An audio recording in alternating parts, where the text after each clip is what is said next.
Yeah, I need to say one thing about toxicity. It might not even be toxic, but it's Survivor Friends. I was a demo yesterday. So, I joined the game as demo. I had a few good games beforehand. The other survivors were there, you know, just setting the scene, normal game. I look around and there's an object. I'm like, for fuck's sake. And I thought, well, maybe not. Maybe they're just trying it out or whatever. They were running towards me, and then anytime I turned towards them, they'd run away. So I thought, bloody hell, they're trying to distract me. Okay, this might be a team. Turns out, I believe the guy with object was a TTV guy, and I thought, fucking hell, brilliant. I was like, well, I'm gonna play it. I'll see how far I can get with this. Anytime I got near anyone, there were a few clickies. Anytime I got anywhere near, they turned and ran away. And it was just frustrating. I think I got 3 hooks in the end. All of which were after all the gens were done. Constant object just running me around, running towards me, getting my attention, then turning and running away. A few clicky clicks, a few trying to blind me while I was moving towards them. Like moonwalk, blinding, stuff like that. Oh my, it's a very frustrating game. But you know what? I was fine. I continued. Obviously, I depipped. That's fine. It happens. The only advice I can give is if that does happen, just try your best. Try to improve, because you will get that. So you need to try and figure out ways to beat them.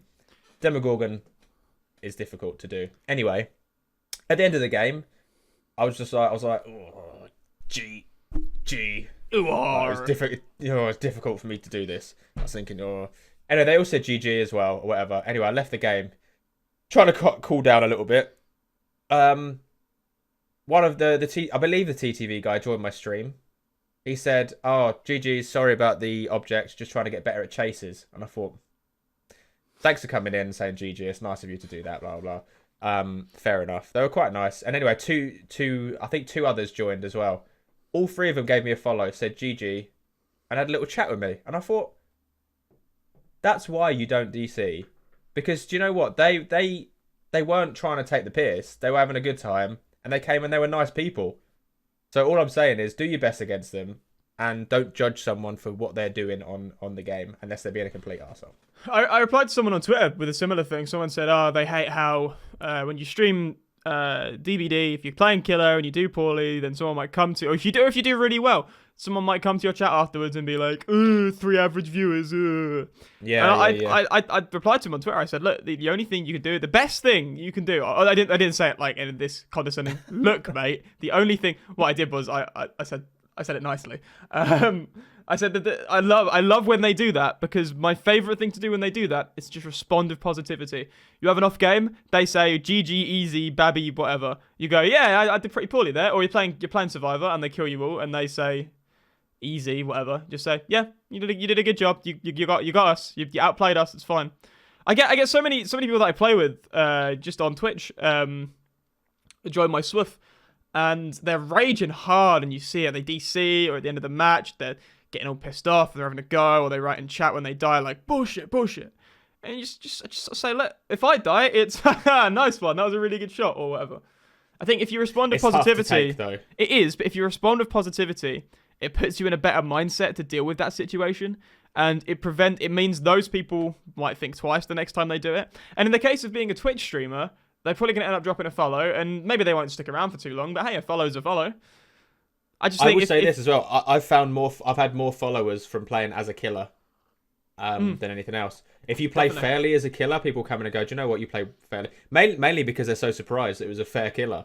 Because there's so many out there that aren't.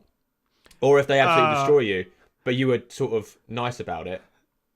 Let me tell you a story as well before we get into our topic of today. Let me tell you a story about I had a match. It must have been Monday night. I was streaming a match Monday night. It was against a Blight. I took a purple toolbox with a brand new part and socket swivels. I know, scum. And prove thyself. We got the first gen done. We had that bug. We got the first gen done so fast it didn't even register it in the corner until we got the next gen done. Wow. That old bug. We got 4 gens done in the space of about 3 minutes. Now I think the world record is about 2 minutes and 30 seconds. We were pressing it, honestly. We were close to a world record there. It wasn't intentional. It was a swoof, but it was with random people from Twitch chat. I say random people. It was people from my Twitch chat. We weren't on comms. We weren't coordinating it. It just happened to happen. I ended up dying. No, I was the only one that did. I think the killer ended up getting a 2K as well, which is cool. But afterwards, someone in my chat who's a killer main who watches me, Helsus, shout out Helsus Savage. He runs.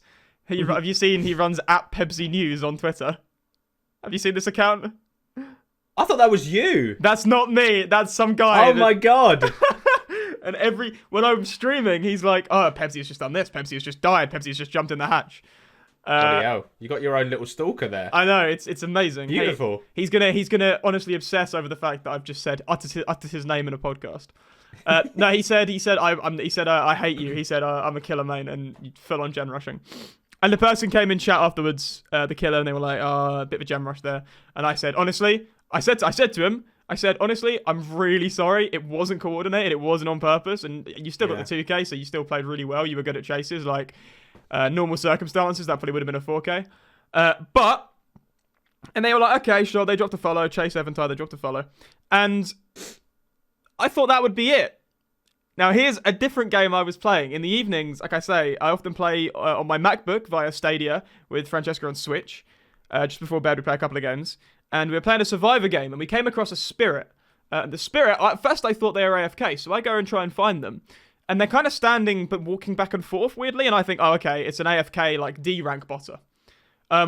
So I walk up to them, and I'm just kind of crouching in front of them, because I'm not going to farm, but I don't want to D-pip. I'm rank 1. I have to do this. Yeah, so you want to get those chase points. Yeah, exactly. I run in front of them, and they swing and hit me, and I'm like, whoa, what? So I back away, I run forward, and then run back, and again, they swing, and they miss me this time. And so I think, oh, this is Twitch plays. This is a killer being controlled by a Twitch chat. So I'm like teabagging in front of it. I'm like, oh, this is quite funny. I'm on Stadia, and on Stadia, my name isn't Pebsie TTV, it's Pebsie. So I was like, oh, good opportunity for exposure there, but never mind. And anyway, we all get out. Unsurprisingly, I actually go down once because I'm getting a little bit too cocky. And we see the person's name, and and it's not a TTV. And so I go on twitch.tv/that person's name. We look at their name, and they're not live on Twitch. So I join their Discord, and they are live in a private channel with 4 other people. And I'm like, oh my god, what the hell just happened? I need an explanation. Turns out the guy was playing blindfolded. And then another message comes down saying, oh, hey, Pebsie, do you remember that Gen Rush Blight game from earlier? So these people, it's so weird. It was a different killer, but one of the people he was in the chat. Was in the chat, but in the Discord channel talking to the other person who was playing blindfolded. This completely random matchmaking. That's so weird. So now these people, from what they've seen of me, it was gen rushing and teabagging. Right. But they didn't follow you then, no? I know, they all followed me. Did they really? Yeah. I dropped them a follow too. After begging. We had a good chat. I'm still in their Discord now. I just thought it was so strange. That is a strange one, isn't it? It was so weird. He said he couldn't believe I tracked him down. I was like, I had to know what was going on because clearly you were responding to me being there. Sorry, but they weren't moving. No, they were moving a little bit and they were swinging because they were blindfolded, so they could hear us approaching, but they couldn't actually do anything. They actually got a couple hooks as well. To be fair play to them. Yeah. But yeah, sorry, that was a bit of a longer story than I anticipated it being. It wasn't that big of an ending. Same actually. I wanted to tell a quick anecdote and then now we're 9 minutes. No, I just did. Oh. And now we're 9 minutes in. That's okay. To a 30-minute podcast. Well, no, the good thing is we can just release this part of the podcast on the audio-only version. That sounds good to me. We should start every podcast with a little story that we've had. I think that'd be nice. Here's how I think I'm going to do it, by the way. I think I'm only going to take 4 or 5 minutes of the conversation, make it really heavily edited, put that on YouTube, and then link to the audio version at the end and have the audio version up. I think that's the best way to go. Because I think long-form content... 4 or 5 minutes? Yeah, I think long-form content like this is best kept to audio. And now that we're on Spotify, I'm completely comfortable putting in the effort to edit the audio and then choose a section of that audio to edit into a video. All right. Whatever you think. I think that's the best way to go. But then, I mean, you could do the exact same thing. You could take a different 5 minutes and then... I think that might work a lot better. Right away. Anyway, yes. Let's talk about...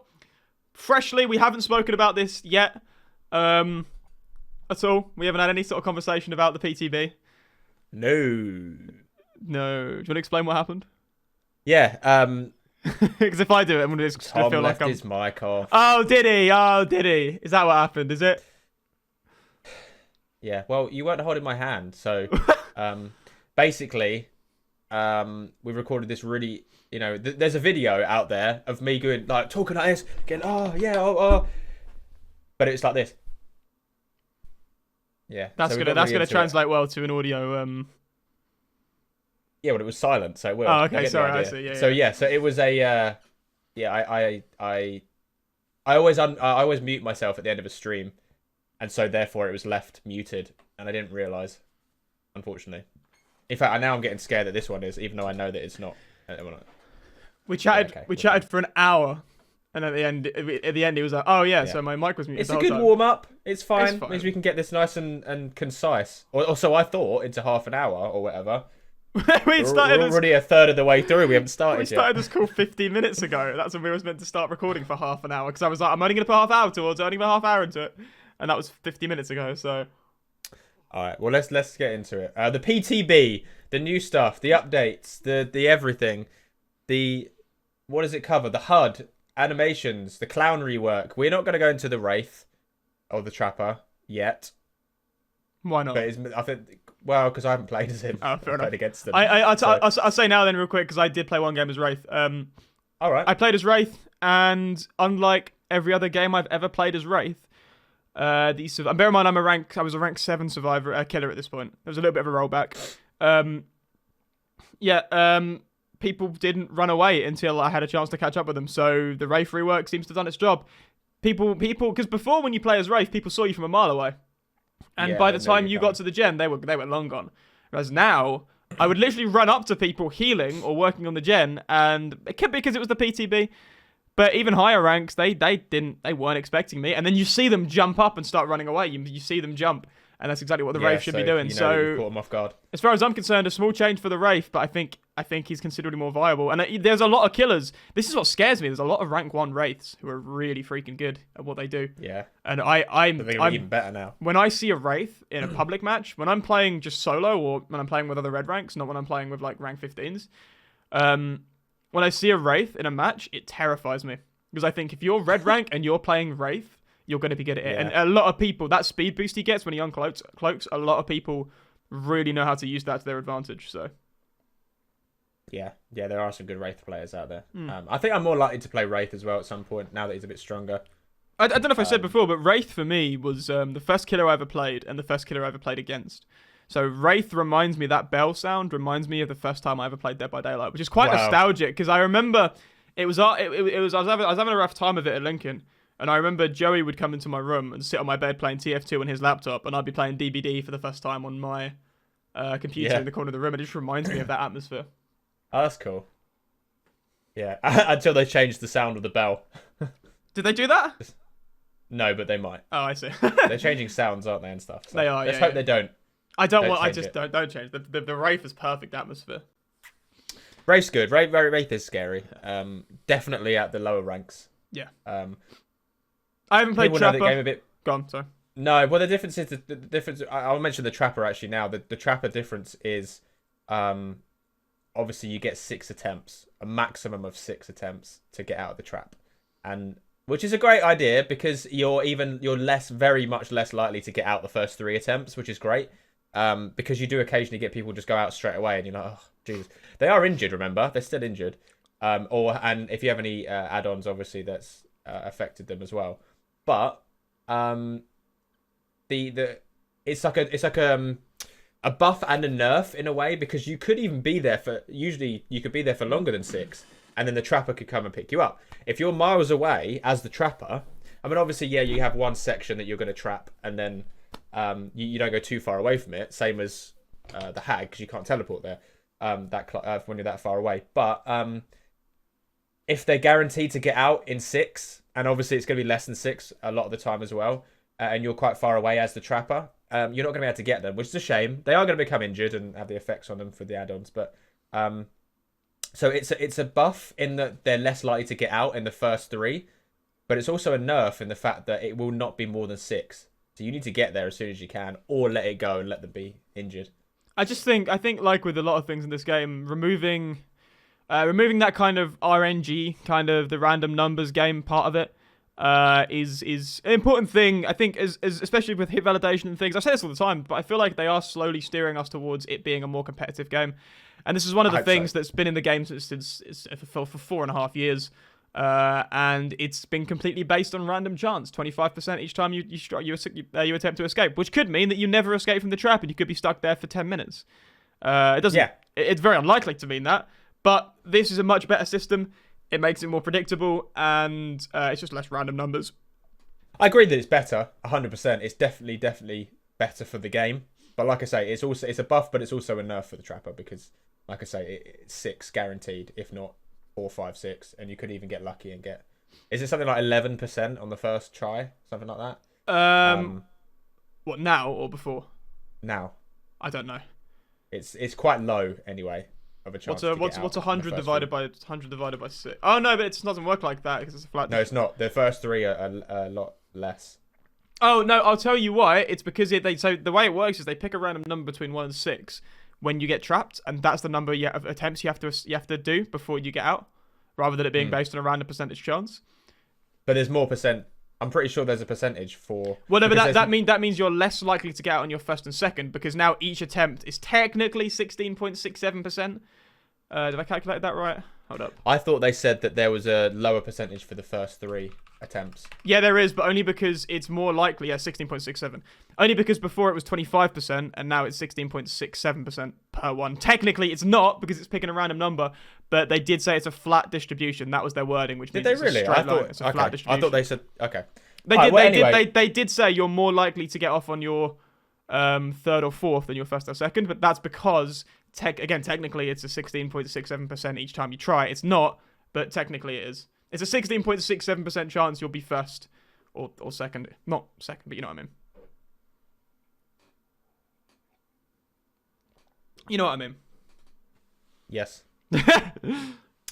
Anyway, so we'll go into the clown. We'll talk about a bit more detail because I used the clown a few times in the PTB. I will say that I only played it for 1 day. I feel like I got enough information from that. I don't think there's anything much else, unless I played the new maps quite a lot and learnt them. But I will say I only played it for 1 hour. Yeah, you didn't have the greatest time, did you? I had a rough time of it, and I'll get into that. I want to reiterate this. We said this when we recorded yesterday, and I think it's really important to say it again. There's been a lot of hate towards a lot of the things that have been going on in this PTB. And I think the thing to remember, I had a really crap time with it, and I will get into that, no doubt, very shortly. The thing to remember is that there are a phenomenal number of bugs in this version of the game. And I've seen people on Twitter list off the number of bugs. Now, I'm not going to say that's not useful. That is useful. But doing it in the context of this is a crap update, look at all these bugs, isn't useful. Because it's a public test build. Of course there are going to be bugs. There are always bugs in PTBs. That's the nature of it. I'm a game developer. My game, RuleQuest, is coming out in closed beta on... Hey, that was weird, segueing to an advert, wasn't it?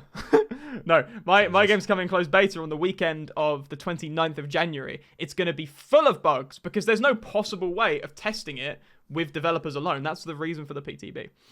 A lot of these bugs, a lot of the weirdness with animations, a lot of the weirdness with hitboxes is going to influence the way that you feel about other features of the game that you might otherwise like in a fully stable live version of the game. Stuff like the new HUD, which I absolutely despise for the most part, is in the context of, well, I'm not having fun because I don't feel like I can chase because the animations are glitching out every few movements. And that's going to colour the rest of the thing. So I think I'm about to complain about a lot of stuff, and a lot of people on Twitter are complaining about a lot of stuff, but it's important to take a step back and remember that a lot of these things might just be because it's a test build and there are a bunch of bugs.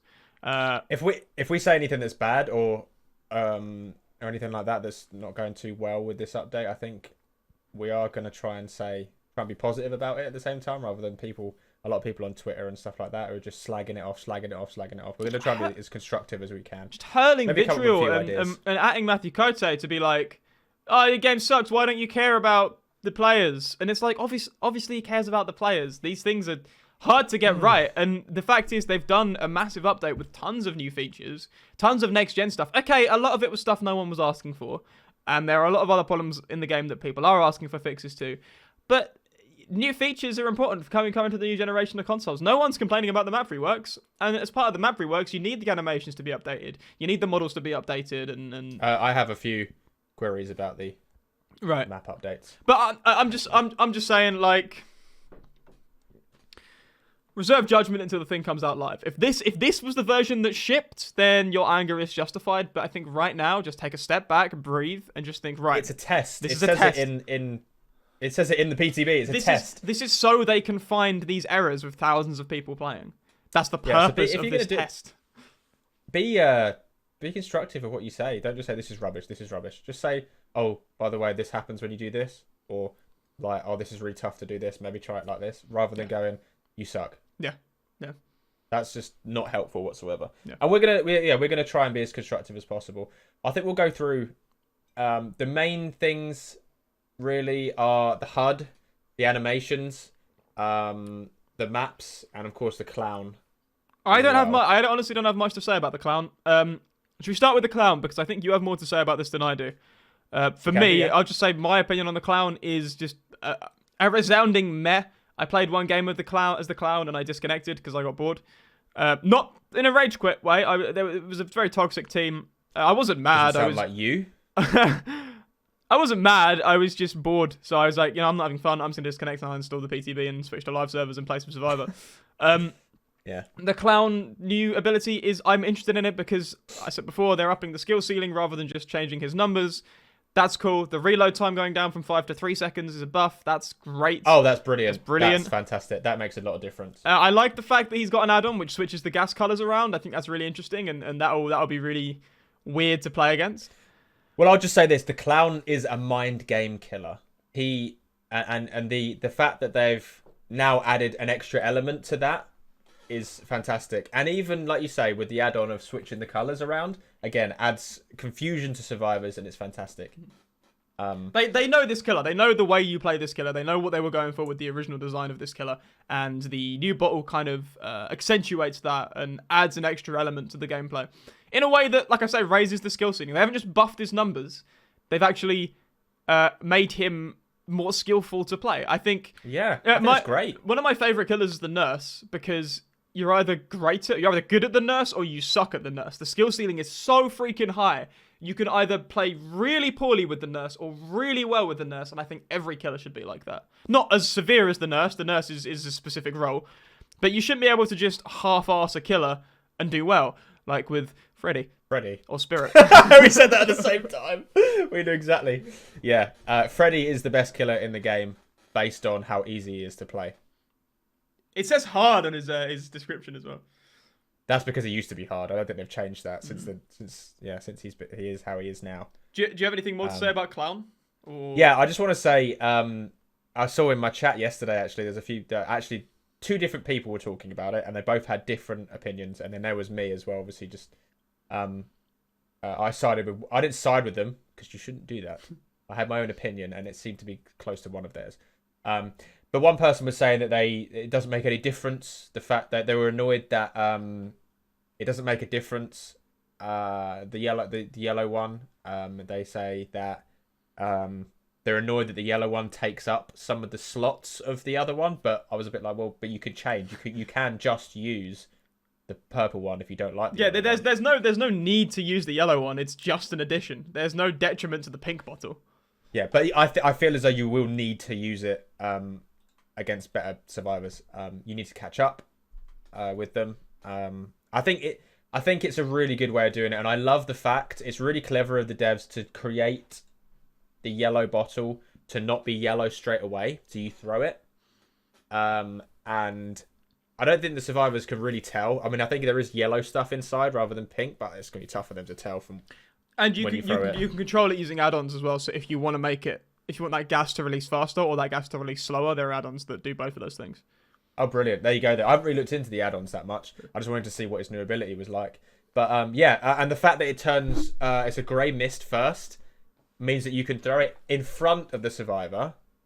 It explodes on them, but they don't get the boost because it's just grey. Then you walk in, when you catch up, you get it, and you can catch up to them, and you can throw a pink one, whatever. Yeah. I think it's a really good way of doing it. I feel as though I've written definite buff, but harder to use. So I feel like he's more of an above average killer now. He used to be one of the worst, if not the worst. Then they brought in the twins, and I'm joking. Then they decreased his. No, they increased his movement speed, didn't they, while holding a bottle? Which was great. That was definitely a buff as well, which brought him to average in my eyes. And now I think he's above average. You have to get used to how he plays. But I think it's great. And with the add-ons of swapping the different colours around as well, survivors have to be on their toes. If you're playing against the clown, all I'll say is that you need to make sure that you are not caught out of position. You need to create spacing because he is now even better at loops. Yeah. He was the best anti-loop, in my opinion, best anti-loop killer, and now he's even better. So try not to get stuck out of position with him. Create space. That's all I'm going to say. I think that's the main thing for people that play the clown. You can't be annoyed at this edition because all they've done is add something. They haven't removed anything. They haven't altered the existing mechanics in favor of this new bottle type. All they've done is add a new bottle type. Yeah. Nothing else is. In fact, the only if you just want to use the pink bottles still, that's fine. You've now got a 3-second reload time rather than a 5-second reload time. So enjoy. So he's still buffed. Yeah. Yeah. Even if you ignore the yellow ball. The only thing I don't like is, again with Dead by Daylight, when you have to finish the animation before you can do anything else. And what I mean by that is if the clown is throwing a yellow tonic, he'll throw it, but you have to wait until the animation's finished before you can switch to the purple one to throw it. I think they need to get rid of that. If you're not throwing, you can just switch it like that, and you can switch between the two very, very quickly. But if you're throwing it, it's there's a long wait in a way. You want to be able to throw it and then get the next one ready to throw. And I think that if they could fix that and make it quicker, that would make a hell of a difference in a tight loop, let's just say, because you could just quickly go boom, I want the yellow one, and now I'm going to turn and throw this one over there so they can run into it. Yeah. I think that's the only thing I think that's a bit annoying and they should fix with the clown. Okay. But apart from that, brilliant. And by the way, how awesome is his Terror Radius music? Oh, it's so good. It's so Jesus. Good. Incredible. I almost wanted to stay within his Terror Radius as Survivor. It sounded amazing. I like how sort of whimsical it sounds. It's threatening, but it's got that kind of disturbed kind of what's the word? What's the tent performer thing? Circus kind of music. Yeah. It's like a Haken album. On. It's like a Haken album with circus music in the middle of a story about someone going to the past and killing themselves. And do you know what I mean? Yeah, you know what I mean. You know Haken's law. Let's talk about the Crotus Pren map rework while we're at it. Let's talk about the Crotus Pren map rework. Rework. How do you feel about it? What do you think? I noticed that. I think. Actually, no. I'm gonna say what I think. Because I don't have very many things to say about it. I think it looks great. There's a couple of glitches. No doubt they'll be fixed out. I'm glad that Maurice is still in it. People were complaining about how large the map is, and they haven't addressed that. But frankly, I've never noticed it as being a particularly large map. It is a massive map. I don't care. There are big maps and there are small maps in the game. That's good. Variety is a good thing, not a bad thing. I don't know why people are complaining about it being big. I don't care. It's fine. Maybe because the gens are more spaced out and the hooks are more spaced out. But I've never struggled on that map specifically because of its size, so it's fine. You might disagree with me. What do you think about it? It is quite big, but it's not really flagged up anything for me massively. Yeah, you get big maps and small maps, like you say. In fact, Haddonfield is it the smallest or one of the smallest? I think so, yeah. And you can see the killer across the map on that one. I'm not a massive fan of Haddonfield, because of that, I think, and also because you have to go upstairs and stuff like that. I've never enjoyed as killer going upstairs. It's not fun. But whatever. But yeah, the Crotus Pren's fine. There's an issue with going in the middle house that I have, and I know it's deliberate because it's obviously deliberate. As soon as you walk in the house, this shroud of shadow hits you and you struggle seeing stuff. Yes, I play in ultra settings, but that shouldn't make a difference. It shouldn't. Play in low. But why should I? I want everything to be as real and as get immersed into it. Why should I do that? So I don't think it's too dark in the house, in my opinion. They've got the lighting great, spot on outside. It looks amazing outside. I think it's fantastic. inside too dark, in my opinion. That's all I'm going to say. Except actually, there's a couple of entrances or walkways or ramps going in that if you don't do it perfectly, you get stuck on. And I think they should get rid of that. The collision's too high. No. If you're near the bottom of it, I think you should be able to run up it. If you're right at the bottom but not going around to go up, you get stuck. And that's a big issue for killers because you could lose a survivor that way. And that sucks. So I hope they fix that, sort of turn the collision off slightly with it. But yeah, the outside of Kratos Pren is really, really nice. Everything looks good. There's a few new loops there. It's fine. People have to get used to it. No problem at all. I spoke in my rework video. I spoke about this motif of fire, and I'm glad to see that carried over. There's a lot of kind of some of the new loops are like partially burned buildings or the remnants of partially burned buildings, and there's like an eternal fire flaming there. I think that looks fantastic. I don't know what the lore reason is for that. I know nothing about the clown's lore, but I think that's really cool. Yeah, I like that. You can tell more, and one of the things that I really like about these map reworks is that obviously over the last couple of years with the introduction of the tome, and what would you call the archives? That's what it is. They're clearly putting a bigger emphasis on the lore. I know they've retconned some old stuff, written some new lore. They're getting voicing in. They're getting these little animations made. And why not at the same time as doing that, rework the maps to include elements of that lore? Stuff like the Evan McMillan being and the way he treated his workers. That's great, and you can kind of get a sense of that when you play on the map now. Whereas in the old version, it was just I forgot it's just like a generic factory sort of map. I forgot what the exact name of it is. So yeah, no, cool. And I think the Kratos Pren rework is good. However, I think you want to say a few things about the game. Again, I haven't got much to say about it. People in my chat when I played on it said there were a bunch of references to the Saw films. I haven't seen the Saw films. It's not my sort of thing. But that's cool. I don't mind that. It's not my Saw thing. Awful. The downstairs is super freaking dark. Oh my goodness. When I did my video on it, again, the main thing people were saying in the comments is, wow, this is fantastic. It's going to be so much brighter. I can't wait for it to actually be bright. And no. I like the upstairs. The upstairs is easier to find gens, but go on moan about the downstairs. Go. Yeah, the upstairs is okay. It's still a bit grey, but it's fine. You can see stuff. It's supposed to be quite haunting and stuff like that. Downstairs, if you go into those corners, no, don't. You can't see a thing. It'll be in my montage video that comes out of the weekend. There's a point in there where I'm chasing someone in the PTB, and I go into one of the TL walls that's down in the corner at the bottom, and it's just black. I stopped, and I remember doing left to right, and it was black. You couldn't see anything. Please brighten it. I was gonna say get rid of it, but no, just brighten it. The game map is my least favorite map anyway. I really don't like it. I've never liked it. It's just not fun. I just prefer the outdoor maps. Yeah. Personally, it might be why, and the game is just.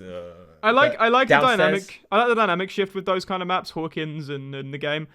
But it is more fun playing on large open maps where it feels more like you're in control of where you're going rather than being directed between different rooms. Yeah. Although saying that, in the last one we decided that we'd be great to have a spaceship map, which will be inside. But I'd much prefer the outdoor ones. It's thematic, isn't it? I'm not saying I dislike indoor maps. I just prefer outdoor maps, but they should still do a space map. Yeah. Yeah. Whatever. I don't like the game map anyway, and to make it that dark, I don't like it. That's the thing. That's all negative for me. It looks better. Both the map reworks look significantly better. If they do, yeah, you got the stairs, and it's like not enough for me. Overwhelming negativity from me, unfortunately, for that. That's the only thing though in this PTB, honestly. Except of course, Undying being changed, which they should not do. 100%. I don't really play. I don't know. I have been playing Kill 'Em more recently. I haven't been taking Undying, but I feel like the old Undying was exclusively used with Ruin, and now it can be used with things like Devour Hope a lot better. Hey, did you know Devour Hope gives you a movement speed bonus? I did not. Right? Because I did the video yesterday about fastest killer speeds, and everyone was saying, Well, I got a bunch of comments saying, wow, you really forgot about the Devour Hope speed buff. And I was like, Devour Hope doesn't have a speed buff. I looked it up. When it's on one token, you get something like plus 6% movement speed for 20 seconds after hooking a survivor. No way. And I'm like, what? Wow, okay. I've used that perk. I've looked at that perk no inside idea. and out. I had no idea it gave you a haste buff. And the only reason I didn't find it for this video is because every other, Agitation, Noed, and the other one, which is called Play With Your Food, they all say gives you plus movement speed. Devour Hope says it gives you a haste effect. That's probably why then. Well, that's why I didn't find it for the video, because I just searched movement speed. I thought, there isn't another one that I'm aware of that does it. I asked around, I said, does anyone on the Discord or anyone in Twitch chat know, is there another perk that gives a movement speed buff? And everyone's like, no, those are the three. Those are the three. Devour Hope gives you a movement speed buff. There you go. Anyway, Hex Undying. Which actually makes it quite stronger. Yeah, but it only works on one token, I think. But then, but no, it doesn't, because how many times have you taken Devour Hope and never noticed it? Yeah. Yeah, true. That's a good point. Well, whatever. But yeah, I disagree with the Undying. Maybe mainly for Ruin and the generators thing. I feel as though maybe now Corrupt Intervention is going to be more useful. It's already used so much. Corrupt Intervention. I hate it. As a survivor main, I hate it. So that's I hate it as well, that means it's a good perk, though. That means it's a good perk. I hate playing against it 100%, but it really, really does help. And I feel as though now, with Ruin not being guaranteed even more to stay for longer, then I feel like the 120 seconds that Corrupt Intervention is in for, I think that may be over time, because you can obviously still, they might not do the totem, so Ruin might stay up the whole time, but I feel it could get just found straight away. It all takes 2 totems. You know, my advice is, and all of this stuff that's like changing gen speeds or making the game slower, and I'm saying this as a survivor main, by the way, rank 1 survivor, best survivor EU for sure. Not true. Yeah, sure. I think so. Gens have 80 charges. Take 80 charges to repair, and survivors repair at 1 charge per second by default, with a 15% penalty for each person working on a gen with you. So it's 0.85 charges per second if 2 survivors. I think gens should be 100 charges, not 80 charges. It should be 100 seconds solo, about 80 seconds with 2 people, about 60 seconds with 4 people. Yeah, I agree. I don't know why, instead of doing the perks, why don't they just increase that and it won't matter as much? And that way, Undying would be perfect the way it is. Yeah, or the way they're changing it to be. Worst case scenario, you're adding 100 seconds onto the game. So you're adding just under 2 minutes, or a minute and a half, just over a minute and a half onto any given game. I think that would be great. Yeah, fine. Well, yeah. Did you know? Guess how many seconds difference it is having 3 people work on a gen compared to 4 people work on a gen? How many seconds do you reckon it shaves off the time? I've seen your video, actually. But doesn't it add more time almost? No, it doesn't add more time. Oh no, it's because you if that 4th person is working on another gen at the same time. Yeah, it shaves just under 1 second off the time. Yeah, having 4 people work on a gen rather than 3. So basically, there's no point ever having 4 people working on a gen unless it's the final gen or the first gen, maybe. Just have 3 people on one gen, 1 person on another. That's probably the most optimal way of doing it. Well, the most optimal way of doing it is having everyone work on their own gen, actually. But all right, okay. Well, that's it. But you want to do that anyway. It's easier for the killers to have higher map pressure then, though. So if you, I think I've always thought anyway, it's better to be spread around the map because you're constantly having pressure at some point. If all 4 people are working on a generator and the killer's there, all 4 people jump off the gen. Yeah, then no one's now working there's no gen being worked. Yeah. Everyone needs to go and do a different gen anyway because the killer physically can't be at 4 places. It can't be at 2 places at once, let alone 4 places at once. Yeah. So yeah. But that's where Ruin comes into it as well because he could go between the 4 and get people off of it, and then there's a bit of regression. But anyway, whatever. Let's talk about the HUD. Let's talk about the HUD. Yeah. Do you want to go first? Yeah, I'm a game developer, and that's my full-time job. And we're like Whoop whoop. whoop whoop. And like I say, we're releasing our first game, or I'm releasing my first ever game next month, mid next month. Beta's at the end of this month. And what's that game called? The game is called I know you've already Broadcast. mentioned It can be but- found at duck.me/BQ. Wishlist it on Steam and that. So That was wishlist. wishlist, yeah. Thank you.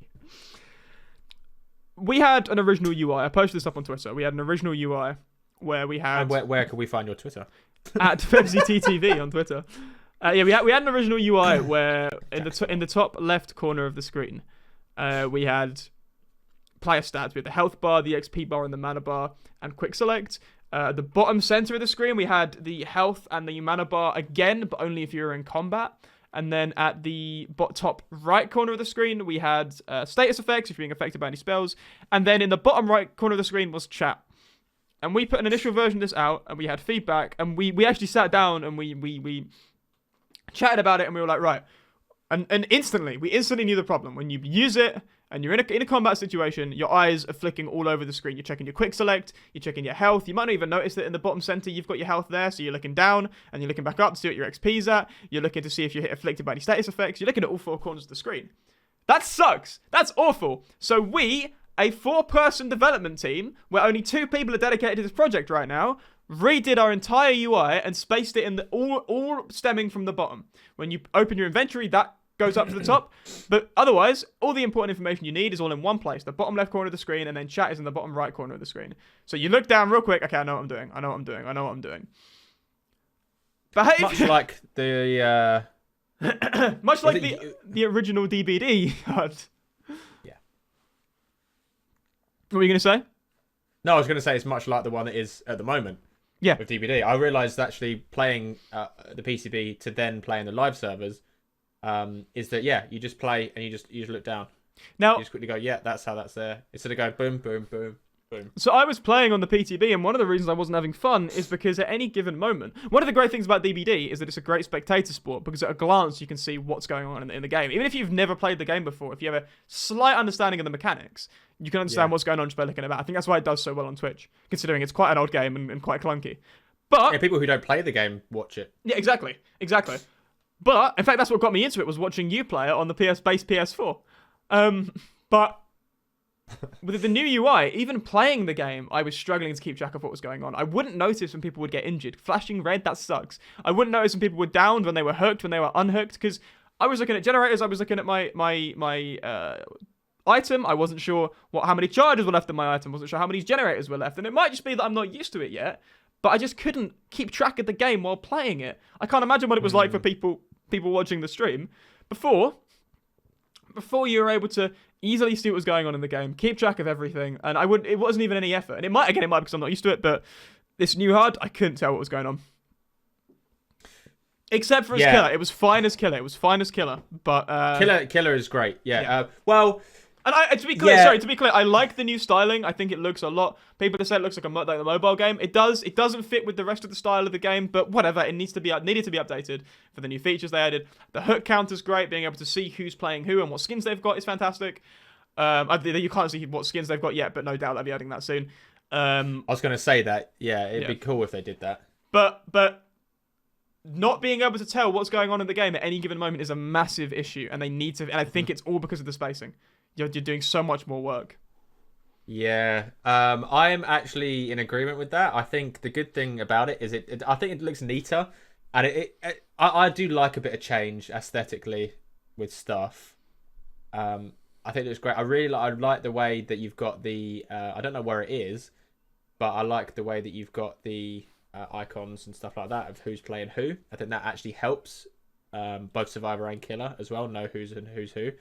Survivor point of view, I really, really like. And I found it helpful, actually, knowing how many hooks people are on. There was one game where I think everyone had been hooked twice, except for the person who had been chased. He'd only been hooked once. We had one gen left to do, and instead of going in there to try and save or whatever, or stop them from being hooked, I thought, no, I know that they've still got another hook in them. So we did the gen. And we all escaped. And I think that's great. That really helped. I found twice in the same game, I was looking up going, okay, how many hooks are they on? Even myself, the amount of times I play the game, I'm like, oh, it's my first hook. And it's like, oh, yeah, that was my third. Yeah. You know, it's like, or yeah, oh, I think I'm dead on hook. And then even if you're on comms, it's like, oh, I'm dead on hook, dead on hook. Someone tracks a hit for me. We both go down. I get hooked, and it's like, whoops, I hadn't been hooked yet. Yeah. You know, so I think it's great. Although you don't really need any help when you're on comms, to be honest. Well, apparently we do, but yeah, that's great. It's a good way of allowing survivors to plan how they play in public matches, and it's one less thing to keep track of. I saw people saying, "Oh, all you're doing is lowering the skill ceiling." It's skill to keep track of how many hooks a player's on. I'm like, no, it's not skill. It's memory. If you can't be taught. I mean, you can be taught, but you can't really be taught how to keep things in short-term memory. If you're someone who is able to keep more than 7 or 8, give or take 3 bits of information in short-term memory, then congratulations. But it's an accessibility feature more than anything. A lot of people aren't going to be able to do that. So having this hook counter at the top is only a positive change. I don't see how anyone could complain about it. People find a way. The Dead by Daylight community finds a way to complain about things as per usual. But I liked it. I like it. Yeah. I do have a few things with it. Unfortunately, I find that it does get in the way of different things. I don't like the idea of having to look, like you say, all over the place. Why the hell are the generators at the top? What's the point? It's like we have to put something everywhere. And when you're in spectate mode, it carries the whole UI halfway or a third of the way down the screen. Oh yeah, that's stupid. I couldn't find a way of leaving it until I realised they'd moved it to the top. But I think, again, they're not thinking of what's most optimal. They're not thinking of rank 1, as usual, in my opinion. They're thinking of how can we bring new players into the game, which is fine. You need to do that to get more, more retention and whatever. But at least give us an option. Yeah. To design our own or to choose between a couple. Give us an option, because at the moment it's not optimal. The fact that you have to turn your head to look at stuff can actually be, is the difference between life and death in the game sometimes. It messes with your peripheral vision as well. You've now got a bunch of clutter in your peripheral vision. Yeah, definitely. That's it. And it does mess with you. Killer is a lot easier. I absolutely love the hook count. Yeah. For the killer, the little wheel. I think that's fantastic. And yeah. I love filling that up. That should never change now. I'm so happy they did that. It releases the like reward chemicals in your brain when it starts to fill up and when it glows. It's beautiful. Yeah. It is great. I love it. Which is great. I don't think it's necessarily a helpful addition. It's not going to make you play better necessarily, but it does make you feel better while you're playing, or worse while you're playing. Yeah. It rewards you for playing well and getting those hooks in. Yeah, I think it's great. Or it's even a way of you going, oh shit, there's 2 gens left. I've only got 2 hooks. I need to up my game. Let's go. And it's a motivational thing. Like you say, I think it's great. I'm really happy they did that. There needs to be a rework of the HUD, unfortunately, in my opinion. I think there's going to be a lot of people that aren't happy with it, not just because they don't like change, but because it's change that makes things worse. Yeah. And as a survivor, I did find myself getting a bit confused. I forgot when people were down or on the hook, and you should never do that. And that's just because it was in a different place. It wasn't clear. Get rid of the glow. You mentioned something about people being. Oh yeah, if the people. So I've seen people on Twitter say their friends or if they themselves are colorblind, that they're unable to see actually at all when people are injured because it's just glowing red. They can't even detect the hue shift because if you're colorblind, a certain type of colorblind, you're not going to be able to tell when it's glowing red. And as someone who sees color perfectly fine myself, I still really, really struggle. Yeah. To tell when people are colorblind injured. People be like, yeah. Yeah, exactly. If it's tough for me, how must it be if you're colorblind? Like, jeez. Yeah. So I think they will change it because of that. I think they'll have to, and I'm 100% certain that they'll change something to do with it. Just because the colorblind thing, but also because obviously it's not very clear. No.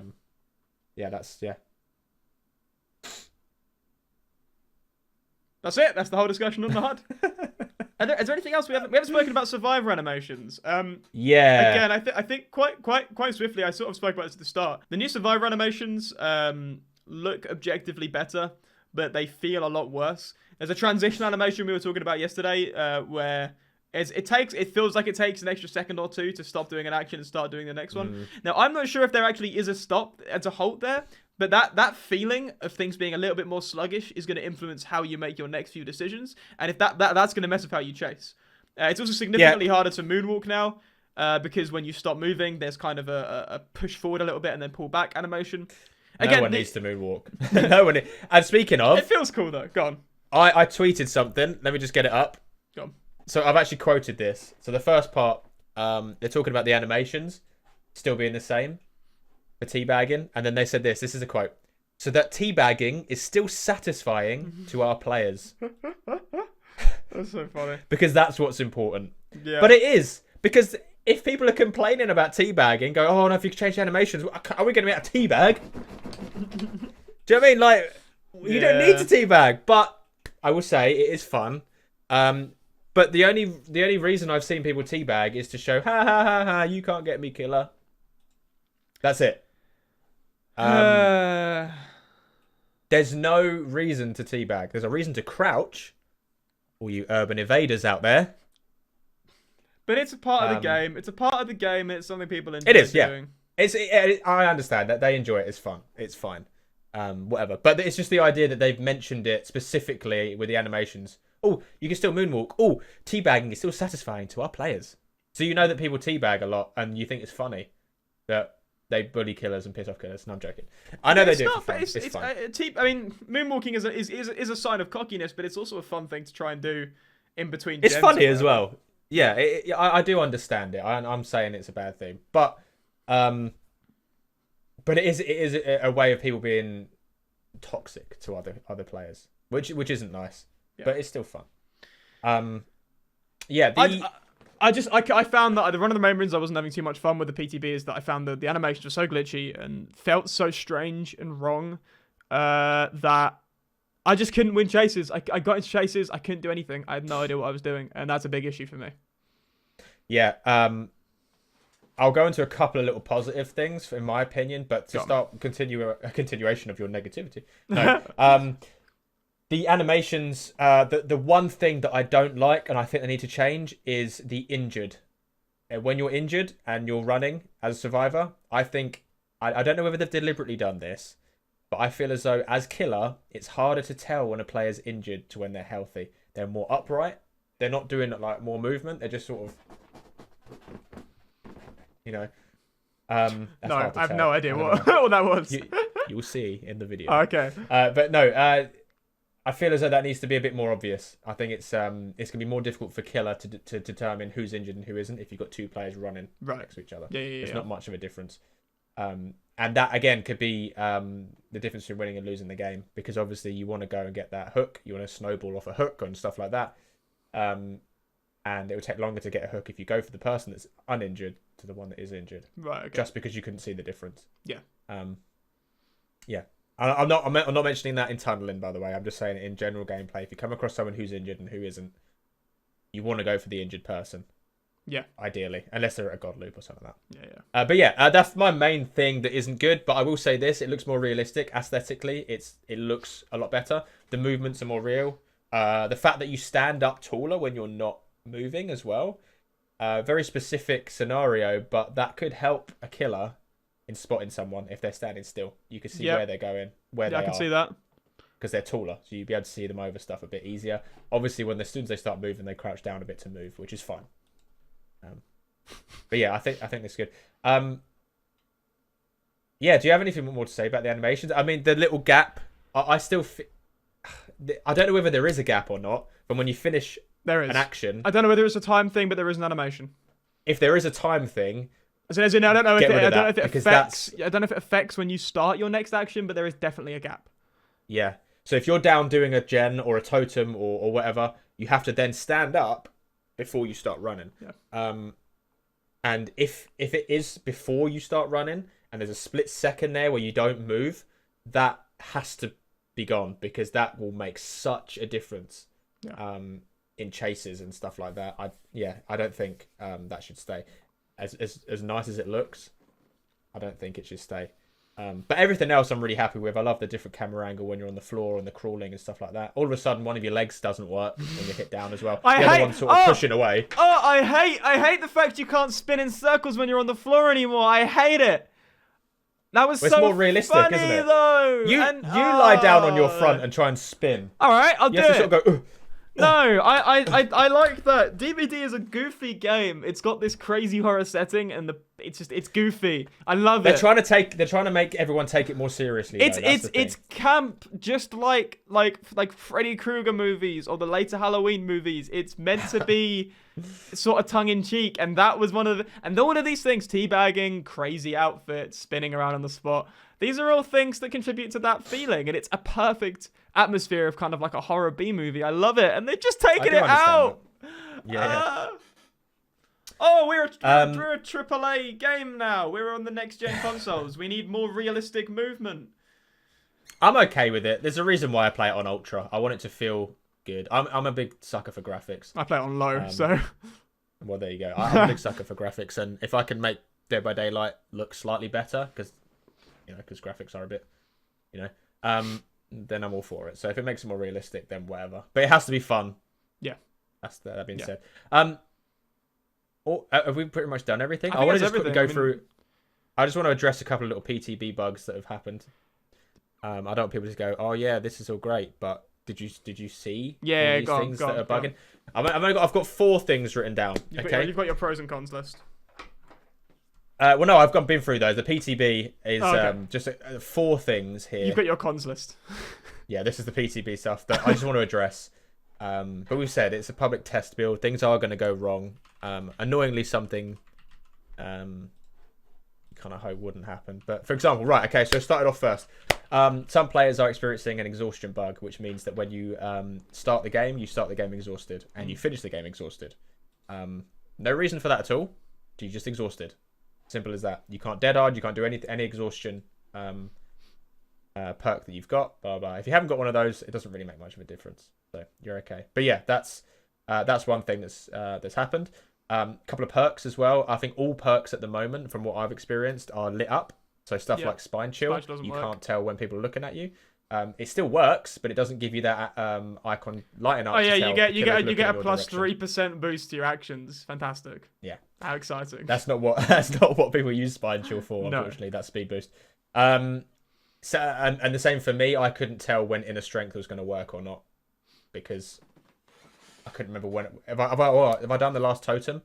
Is it active? You don't know. Just jump in a locker and you find out. Yeah. But that's just obviously that. Hopefully they don't bring those back into the live servers.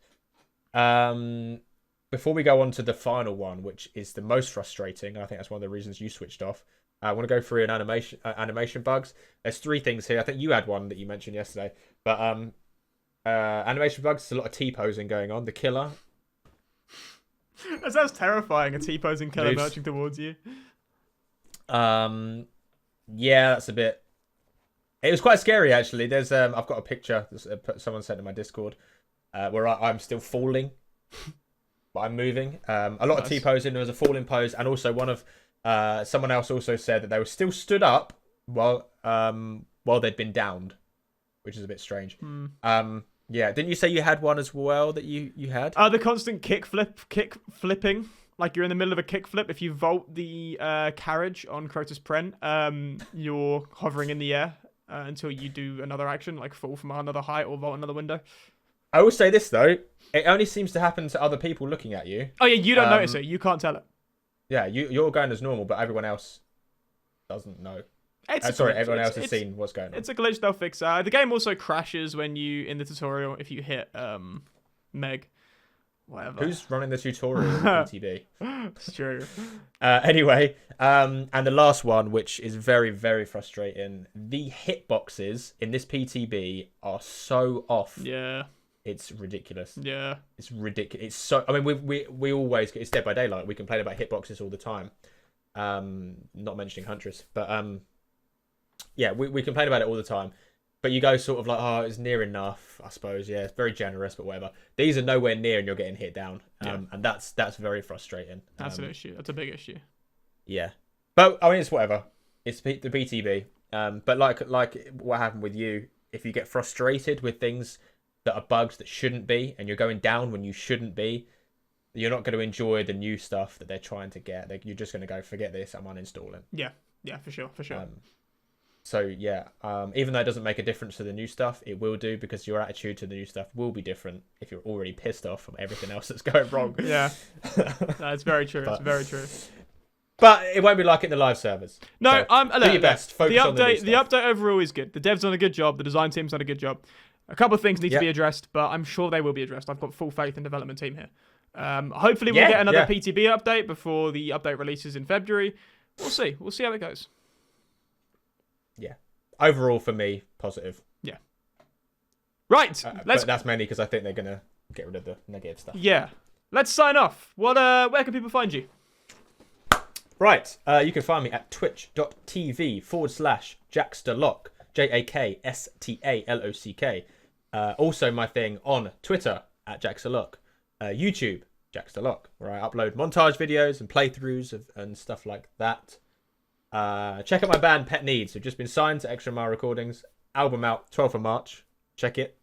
Check it! And you can find me at twitch.tv/PebsieTTV, Instagram.com/PebsieTTV, Twitter.com/PebsieTTV, and YouTube.com/PebsieTTV. Yes. That was youtube.com/PebsieTTV. I'm uploading one video every other day at the minute. Let's see if I can keep that up for the next week. Yeah, that's everything. Thank you for listening and watching. Now play that last bit back 2 times speed. Yeah. As that person did for some reason. Someone commented yesterday on my video. You should be a rapper. You should be a rapper, yeah. Well. Yeah. Right, thank you for listening and or watching, and we'll catch you in the next one. Not sure what format this episode's going to take, but we will see. We will see you in the fall. Yes. Goodbye.